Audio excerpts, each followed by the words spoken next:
Hi everybody, I'm Greg Fishel. Welcome to bonus weather video number 3 for this week, and it's sort of going to be an addendum to what I talked about on Wednesday.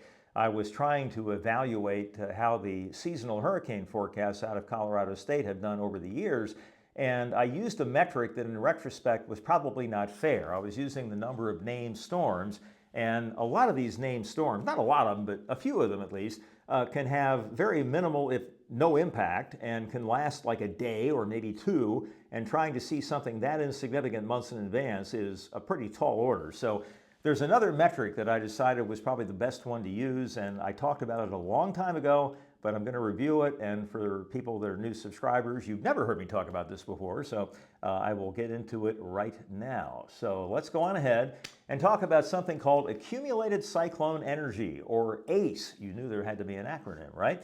Well, the definition of kinetic energy, or movement if you will, is 1/2 times the mass times the velocity squared. So kinetic energy is definitely proportional to the square of the velocity. So what you do is you take the maximum sustained winds every 6 hours, which is how frequently the primary advisories are issued from the National Hurricane Center, once it becomes a named entity, okay?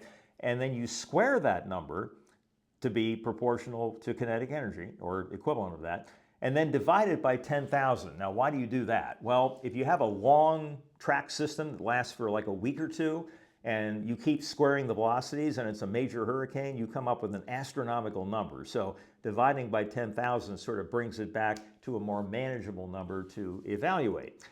So, Tropical Storm Chris, and I picked this because it only had 2 time steps that it was a tropical storm. So the maximum sustained winds were 35 knots, okay, at both of those time steps. You square 35 and you get 1,225, and then you divide by 10,000. So you get 0.1225 for the 8 p.m. advisory, and then July 1st at 2 a.m., 0.1225, and you add those two up and you get 0.2450 for the storm. Okay, now obviously if you have a major hurricane, these numbers are going to be way bigger, but that's how you calculate that number.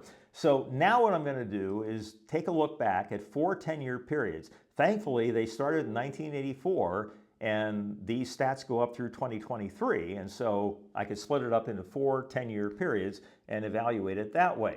So here is the sort of the scoreboard, if you will, from 1984 to 1993, and there were no April forecasts issued until 1995, so that's why that column is blank. But you see the June forecast and the August forecast for the ACE value for the entire season, and it turns out that the bias, okay, they're a little bit overdone on the June forecast, less overdone on the August forecast. The error, which I took the absolute value of all the different errors, because if you have an equal number of plus errors and minus errors, and they cancel each other out, it can make you look like you're really good. And so what I did here was have an error where it's the absolute value. It doesn't matter if it's plus or minus, it's off by that amount, okay? So the error is 33 in June, and then it improves to 23.9 in August. Okay, then 1994 to 2003, the bias goes negative, okay? So the forecasts overall were underdone, and the errors, again, were a little bit larger because it's the absolute value, but notice that they always improved from April to June to August, so they got better with time. Then we go to 2004, 2013, and the bias is back to positive, although not by a whole lot. And in this case, it actually got worse from April to June and then got a little bit better from June to August. And in terms of the error, it steadily got better from April to June to August. And then, as we move on ahead toward the last 10-year period, 2014 to 2023, the bias goes back to being negative, but again, it improves every forecast from April to June to August, and the same thing with the error going down from 42.9 to 33.9.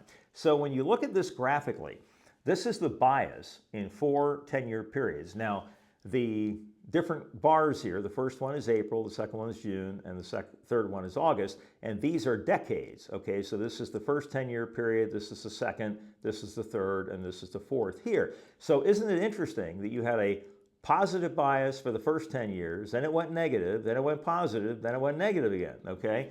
So I don't see any discernible trend there, okay, in terms of the bias overall getting worse or better. It looks like it's doing about the same thing and sort of oscillating up and down. Now, if we look at the error in those 4 10-year periods, then again, the one thing that really sticks out to me is that every issuance of a forecast, it gets better with time. And so you see all these bars start off bigger and then they fall, fall, fall, and fall. So the forecasts that come out in early August are definitely an improvement over what was seen in June. And there's definitely improvement from 2004 to 2013 to 2014 to 2023. I mean, these bars are definitely shorter than up in here, but these were a little bit larger than the ones from what, 1994 to 2003, and these were even larger than 84 to 93. So it looked like it got worse in these 3 decades, and then it got significantly better in the last one. So, we'd probably need another 10 or 20 years to be able to see whether or not, this downward trend over the last couple of decades is going to be something that's going to continue. But the one thing I can say for sure after having done this is that the forecasts definitely improve each 2 months after the initial one in early April. And again, the August forecast is issued in early August, okay? It's not late August when we're almost at the peak of the season. It's in early August when there hasn't usually been a whole lot going on. So in light of that fact, it is still very much a forecast. They don't have any hindcasting going on with a whole bunch of storms in the rearview mirror. Okay, that's it for now. That is bonus weather video number 3 for this week. Hope you have a wonderful Friday evening and even better weekend, and we'll be talking at you again on Monday. See you later, everybody. Take care.